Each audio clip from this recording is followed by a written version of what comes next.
Yan yung mga bay. Nagchicharo na tayo. Nakapagkinilaw na tayo. May ulo pa ng baboy.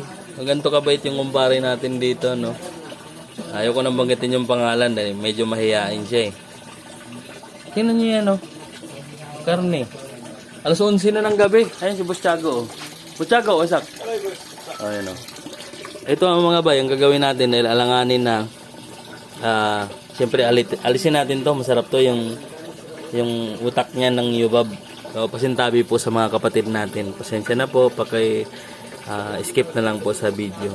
Then, salamat. Ito, alisin natin yung utak kasi hindi naman pwede yan mahalo at magsisebo. Balot natin yung plastic. Yan eh, ang gagawin natin ngayon ay lalagayin lang muna natin siya para hindi masira kasi nag-defrost siya ng mga bay ng freezer.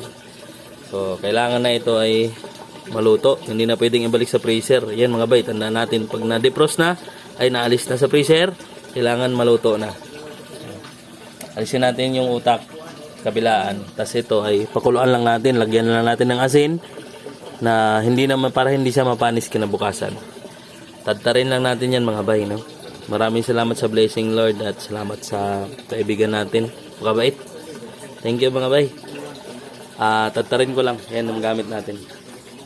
Tapos bukas na natin timplahan. Lagyan lang natin siya ng asin ngayon para hindi masira.